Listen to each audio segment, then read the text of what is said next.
Hey, Charlie here. So, to begin, I want to ask you something. Do these things sound dangerous to you?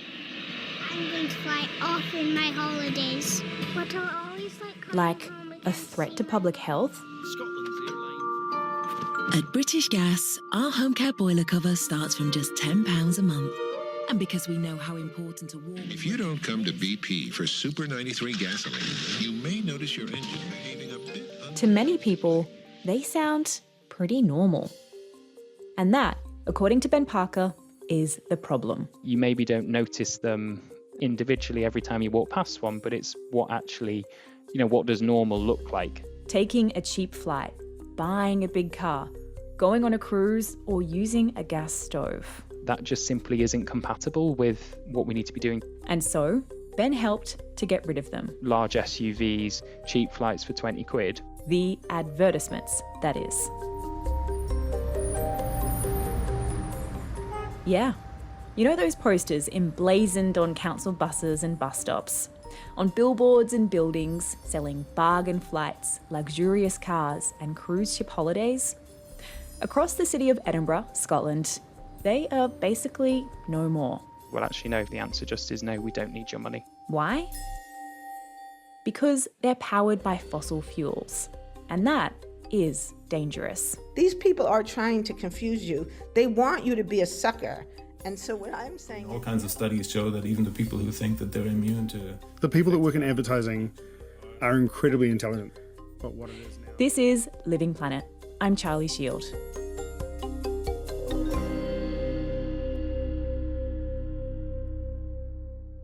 So I'm Ben, I'm the Green Councillor. Ben Parker is a councillor for the city of Edinburgh.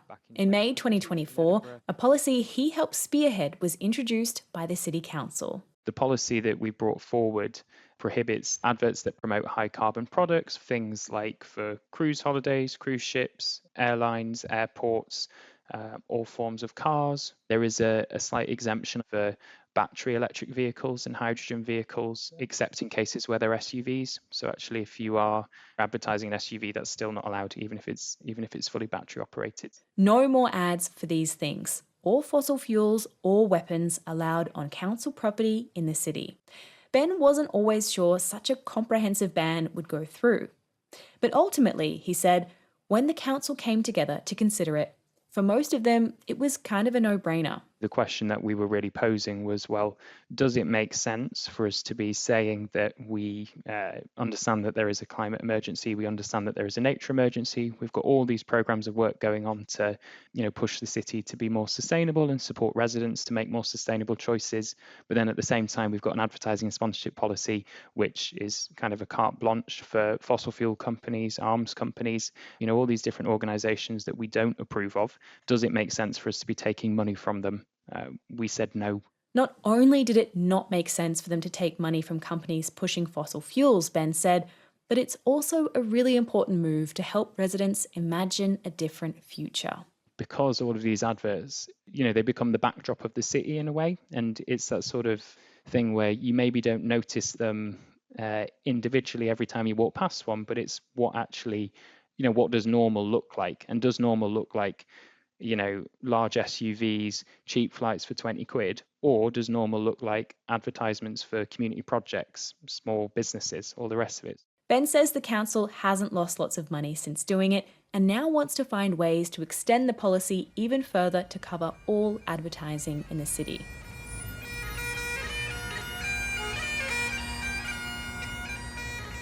Edinburgh might be one of the most recent cities to ban outdoor advertising of this kind, but it's not the first.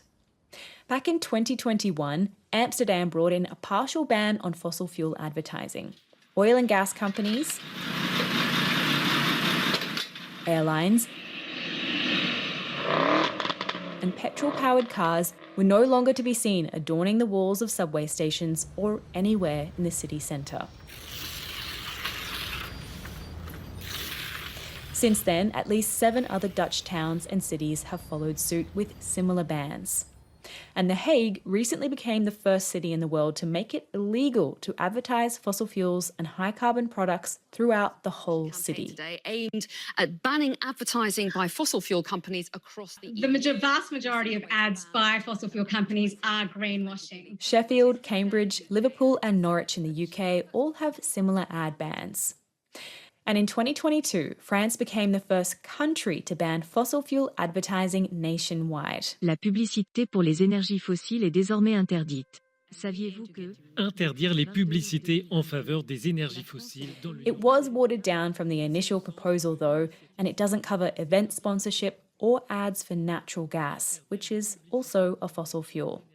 Calls for more comprehensive countrywide bans are getting louder. Places like Ireland, Belgium and Canada are all weighing up their own ad bans. So could advertising in fact be a more crucial piece of the puzzle than we'd realised? Companies spend millions and millions on advertising, and they don't do that because they've got millions and millions to spare and they just feel like chucking it away. There's definitely a reason for it. That reason is that advertising, done effectively, works, meaning that it A, makes brands a whole lot of money. It generates trillions of dollars in sales every year in the United States alone. And B, it helps keep public opinion on their side. That's especially important for companies that don't necessarily have something to sell in the shops, but they still need popular support to stick around, like fossil fuel giants. And these are companies with some deep pockets to draw marketing budgets from. In 2023, oil giants ExxonMobil, Chevron, Total Energies and Shell made a combined net income of $107 billion.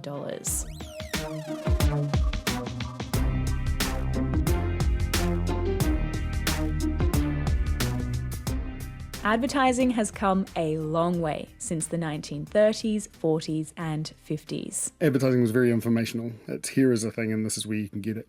That's Matt Halliday. He teaches advertising and brand creativity in Aotearoa, New Zealand. I'm a lecturer in the School of Communications at AUT, Auckland University of Technology. Here's a couple of those old school ads he was talking about. TV ads from the 1940s. There's no other box of facial tissues like this. Scotty's new Magic Oval Box. Only Scotty's give you tissues that float up gently, one at a time, and come out in neat handfuls, too. No doubt about it. The only way to get a real man shave is with Gillette. Nothing can possibly shave as smooth, as clean, as close. Pretty straightforward, pretty repetitive. That's what a lot of ads were like. Although there were some very catchy ones back then too. Now Homer said to the captain, oh, how my stomach aches. Well, the captain says the only trouble with you, son, you're hungry. Get some flakes. Kellogg's Corn Flakes is a mighty good place. Kellogg's Corn Flakes is the flakes to buy. Pepsi-Cola, it's a spot, 12 ounces, that's a lot, twice as much for a nickel too. Pepsi-Cola is the drink for you. Nickel.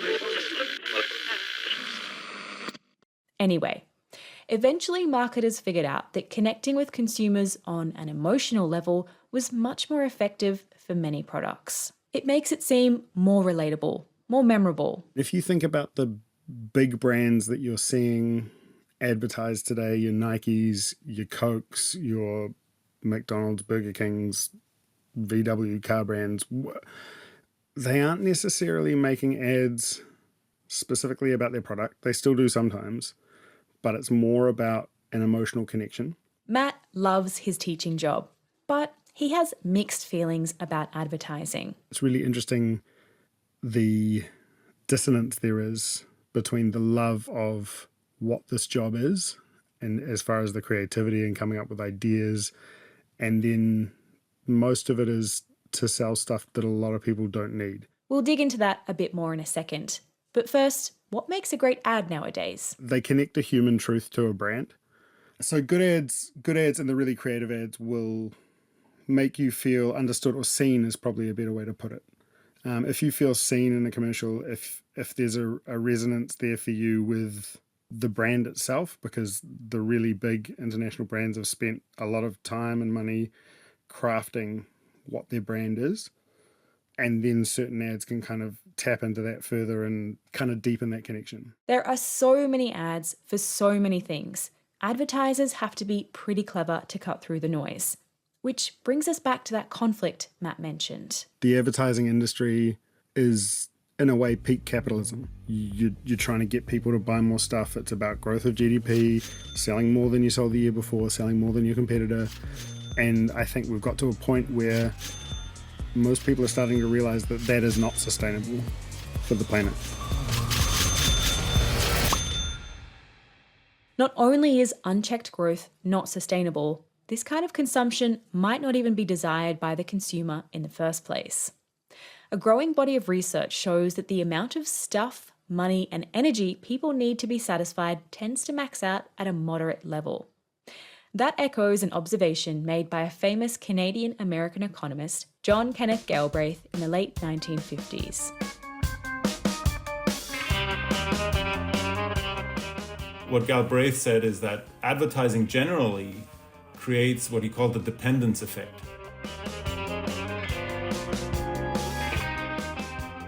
So imagine you go about your life and you're happy, most of your wants and needs are satisfied, but then someone comes along and shows you this ad all the time, right?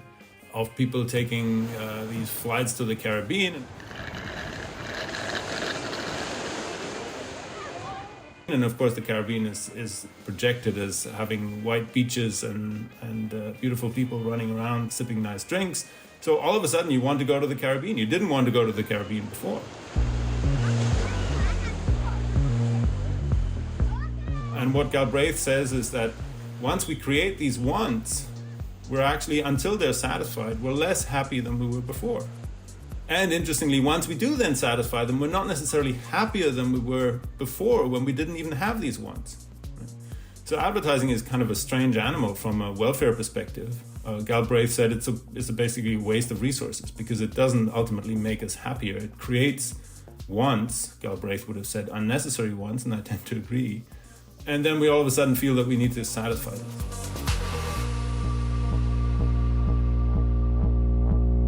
Peter Dietsch is the guy who tends to agree. He's a philosophy professor at the University of Victoria in Canada, where he works on questions of economic ethics and justice. So, are things like flights and cars unnecessary wants?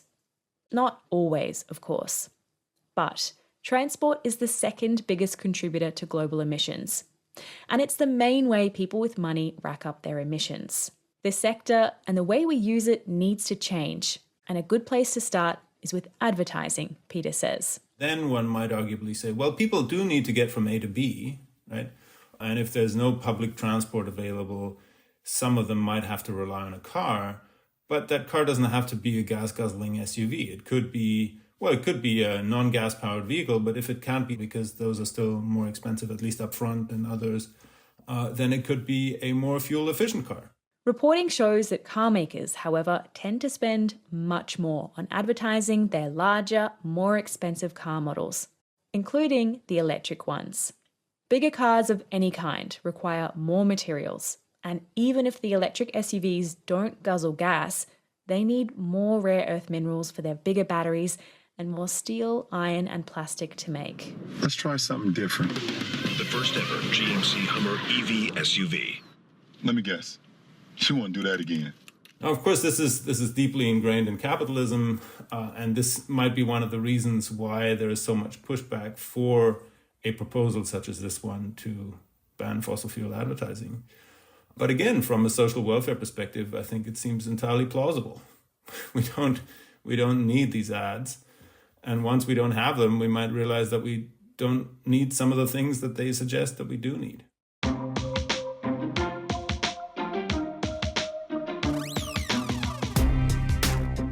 And, Peter adds, it is just the ads we're talking about at this point.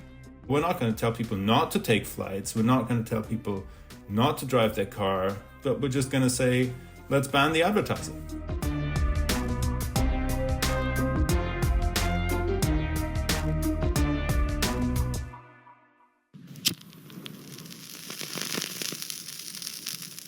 As many people working in this space point out, that is exactly what many governments around the world have already done for tobacco. Why don't you settle back and have a full-flavored smoke? Settle back with a Marlboro. Recognizing how bad it is for human health and the massive cost that it has on society, about 155 countries around the world restrict the advertising, sponsorship, and promotion of tobacco products. That hasn't stopped people smoking, of course, and more than 6 million people still die from tobacco use each year. It also hasn't stopped tobacco companies from advertising wherever they can, and they still allocate tens of billions of dollars each year to luring in new, young customers and discouraging their old ones from quitting. But smoking is much less common today and fewer people die, around half as many in the US compared to the 1990s. And that is, in part, thanks to banning tobacco ads. And so today we've actually gone a lot further and we've banned smoking in certain places. But the first very intuitive thought was to say, well, let's not encourage this harmful activity further by allowing advertising for it.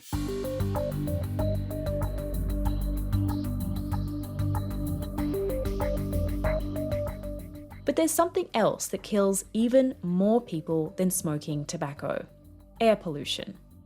Like smoking, burning fossil fuels, especially coal, petrol, and diesel, causes particulate matter that pollutes the air.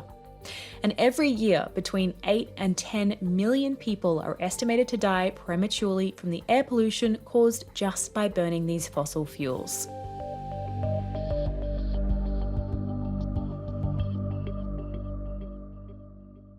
The harm caused by smoking tobacco is pretty obvious and direct. You inhale and exhale toxic fumes that multiply your risk of disease and premature death and that of the people near you.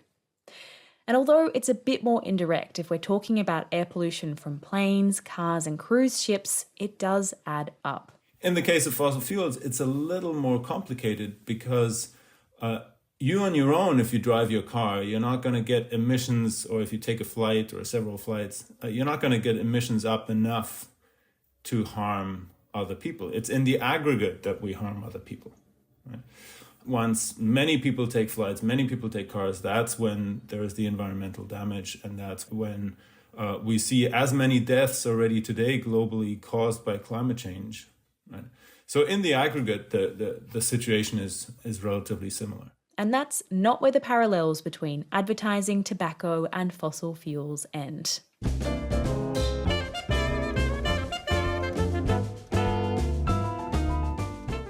For the first half of the 20th century, the tobacco industry saw incredible corporate success. Part of their marketing strategy involved getting celebrities, dentists, and doctors to promote their products.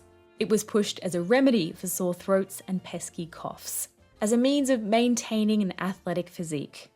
And it worked. Back then, smoking was widely seen as glamorous, healthy, and healing. Such is the magic of advertising. You know, if you were to follow a busy doctor as he makes his daily round of calls, you'd find yourself having a mighty busy time keeping up with him. Time out for many men of medicine usually means just long enough to enjoy a cigarette. But in the early 1960s, when the scientific link between smoking and disease was finally firmly established, that success looked like it might be over in a flash. Their solution? Aggressive, sneaky, and deceitful advertising, peddling disinformation about their products to mislead policymakers and the public on the harmful health effects of tobacco. More doctors smoke Camels than any other cigarette. Why not change to Camels for the next 30 days and see what a difference it makes in your smoking enjoyment? See how Camels agree with your throat. They funded flawed studies to confuse people and to cast doubt on the scientific consensus. Smoking was plugged as a weight loss miracle, especially to women. Kid-friendly smoking cartoon characters like Camel were created to plant the seed of appeal in kids' minds. And it continued to be endorsed by doctors and beautiful celebrities funded by tobacco companies. They haven't stopped trying to push their products in various dodgy ways. And this has all been despite the fact that, internally, since the 1950s, the tobacco industry has been well aware of the lethal harm of tobacco use.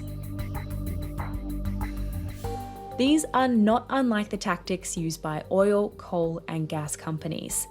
Companies who have been acutely aware of the hurt their products cause since the 1970s. The fossil fuel industry essentially adopted the tobacco industry strategy, and sometimes people refer to it as the tobacco playbook. Naomi Oreskes is a professor of history and of earth and planetary sciences at Harvard University. She's also an expert in disinformation and the co-author of Merchants of Doubt, How a Handful of Scientists Obscured the Truth on Issues from Tobacco Smoke to Global Warming. So it's in many ways almost identical. I mean, in recent years, as the issue has changed, they've developed a few new original strategies as well. But the whole strategy of saying the science isn't settled, we don't really know, and anyway, it's your responsibility, that comes straight out of tobacco. As with tobacco, scientists were voicing their concern about the threat of climate change and the role fossil fuels played decades before a scientific consensus was officially reached. Some of those scientists were employed by fossil fuel companies themselves. They wanted to understand the problem and how it would affect their industry. ExxonMobil in particular had its own active research program in which their own scientists were doing research on the climate question. And in the 1970s and early 1980s, their own scientists told them that yes, this was a real problem, that what other academic and government scientists were saying about climate change was almost certainly true, and that if the world continued to use fossil fuels, this could have extremely serious consequences. Even we have at least one document where an ExxonMobil scientist says that it could potentially be catastrophic. That's right. US-based oil and gas giant ExxonMobil had its own scientists conclude that continued fossil fuel use would be potentially catastrophic for the world. And how did they respond? Right around the time that the scientific consensus emerges that climate change is actually happening, so not just a prediction about the future, but something that was already now underway, that begins in 1988 with the work of NASA climate modeler Jim Hansen and his team. This evidence represents a very strong case, in my opinion, that the greenhouse effect has been detected and it is changing our climate now. Pretty much as soon as that information gets public and Hansen testifies in Congress, it's written up on the front page of the New York Times, and many other media outlets cover the story. A top NASA scientist is making headlines with a dire warning: stop global warming or face... That's when we see the fossil fuel industry shift in a pretty dramatic way.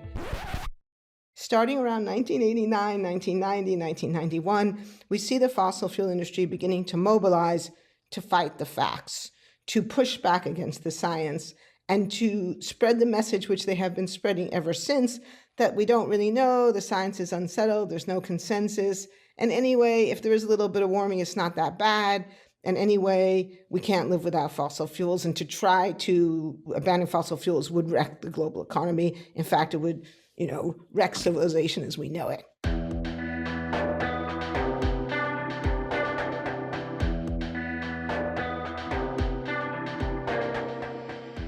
Marketing, advertisements, and sponsorship deals have been key to the industry's multi-decade, multi-billion-dollar disinformation campaign. From denying the existence of climate change and questioning the science, to scaremongering about the cost of ditching coal, oil, and gas, to then shifting the blame onto individuals, to now positioning themselves as trailblazers in the green transition, the fossil fuel industry's public relations campaign has been highly adaptive and remarkably distracting. So everyone's heard of the notion of a carbon footprint, and it's not a bad idea. I mean, as we've said, these people are clever. So the idea of the carbon footprint was popularized by British Petroleum. In the early 2000s, BP hired a PR firm to help them put a different spin on the climate crisis. Enter the carbon footprint calculator they unveiled in 2004. And it was part of a strategy they used to shift attention to the consumer, to shift attention away from the supply side to the demand side, and to imply that this was somehow our fault as the consumer because we were the ones who were doing all this driving, flying in planes, eating all this meat. And of course, it's not false. I mean, a lot of disinformation works because it's not a straight out lie, but it's a kind of misdirection. It is true that the choices we make as individuals make a difference. And in a way, that's good because it's empowering, because it reminds us that we can make other choices. But on the other hand, it's also true that we live in a world that is structured by the fossil fuel industry, who fights tooth and nail to prevent us from having good alternatives, who have lobbied in Congress for decades to prevent the sort of policies that would support the transition to renewable energy. So many of us don't have good alternative choices, and that's to a large extent because of the things that the fossil fuel industry has done. That also mirrors the way big tobacco has defended itself by saying it's something that only exists because consumers want it.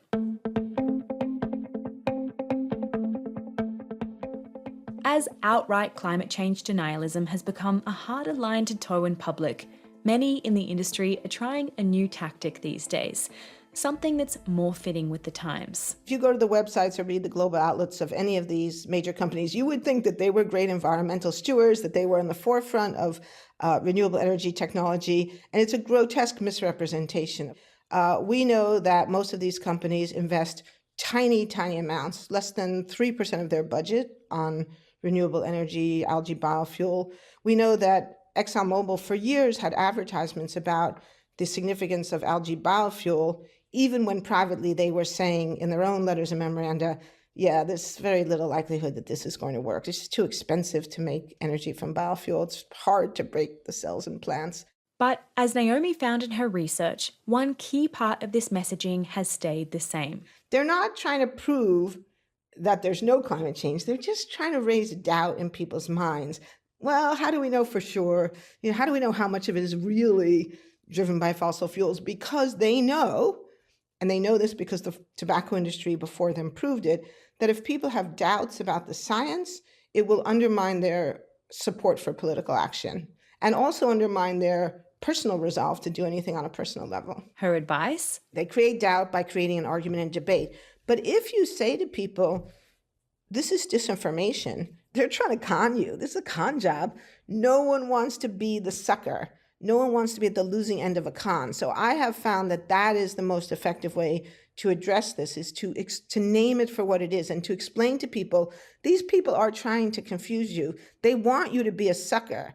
And so what I'm saying is, yeah, don't fall for that. Just don't fall for it.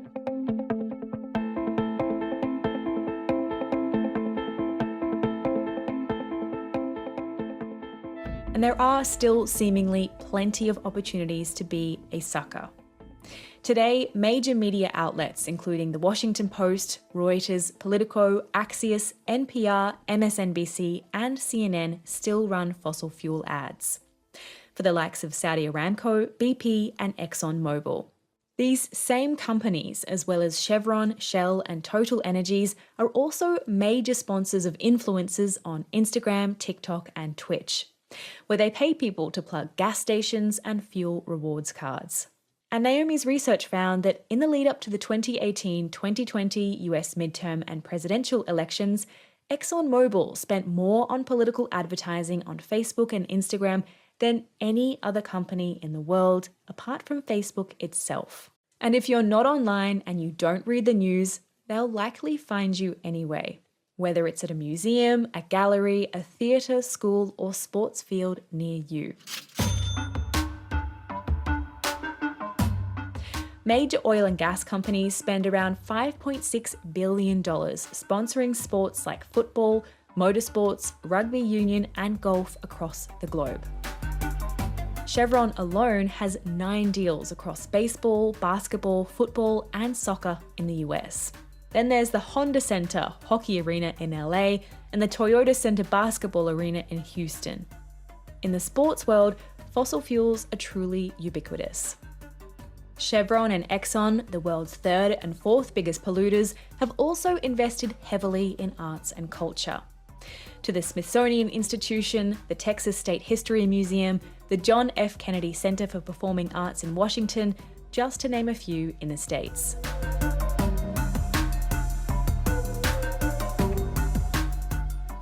Fossil fuel companies do have an enormous amount of money. Money that many cultural institutions are often in dire need of to fund their projects. But financial backing is rarely for free, and the fossil fuel industry's track record is not promising. This is a company that we know has misrepresented the truth, fought scientific evidence for 4 decades. So it seems to me the burden of proof is on them to really demonstrate that they've changed. And that means not just words, but action. And if we look at their action, what we see, very, very meager investments in meaningful alternatives and continued exploration for and development of new sources of oil and gas. Plus, researchers know that sponsorship is a really important part of building social capital for companies, the social license companies need to continue existing. Here's advertising and brand creativity lecturer Matt Halliday again. The advertising and marketing industries have a role to play in building that social acceptance. And what advertising does is it gives social license to industries, the fossil fuel industry, that they still have license to do what they're doing. So, if advertising can be a vehicle to encourage overconsumption, spread disinformation, and aid and abet the climate crisis, could it also be a force for meaningful climate action? Yes. So advertising can be used to affect social change, and we've seen examples through a couple of incredible anti-racism campaigns here in New Zealand. We've seen movements to revitalise the Māori language. Current government we have here, we're seeing backlash on that come again. But the advertising, marketing and media were all instrumental in that language revitalisation, and it has become a part of the culture. You don't have to be a full-on racist. Just being a tiny bit racist is enough. A smile, a cheeky giggle, even a simple nod in agreement. It all adds up, and it gives others the message that it's okay. Matt points to organisations such as Comms Declare, Clean Creatives and Fossil Free Media, which are all aimed at campaigning for ad agencies to take fossil fuel companies off their books. But he does see a pretty big roadblock. Can advertising solve the climate crisis? No, because there's no money in it. Advertising agencies are run on where the money is. Fossil fuel companies, they've still got money. Who's paying for the campaign that changes the behaviour? Who's paying for the campaign that helps us adapt and transition to a zero-emission society? I don't know.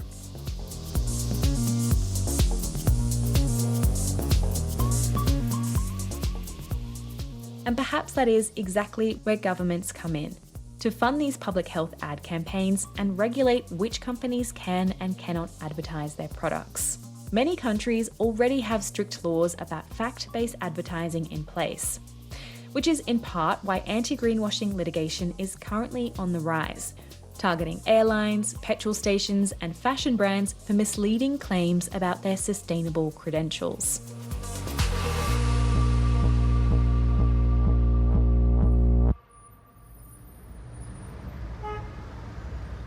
Back in Edinburgh, Councilor Ben Parker says the council sees the fossil fuel ad ban as part of its responsibility to its residents. As we reflect on the changes that we're going to need to see across society as a result of the impact of climate change, we are going to have to change our behaviours, we're going to have to change attitudes, and we're going to need to, as a local authority and as governments, we're going to need to support people through those changes.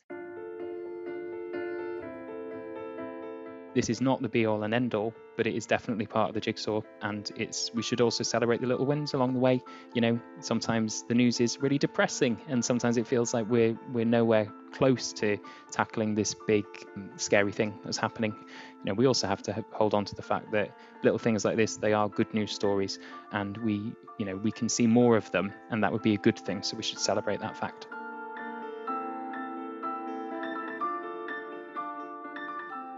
This episode of Living Planet was produced by me, Charlie Shield. It was edited and soundscaped by Neil King. Jürgen Kuhn was our sound engineer. If you liked this episode, we would love to know. Give us a rating and a review on Apple Podcasts or tell a friend. And remember that you can always email us a voice note with your ideas and your feedback to livingplanet@dw.com. We'd love to hear from you. We'll be back with a new episode next week.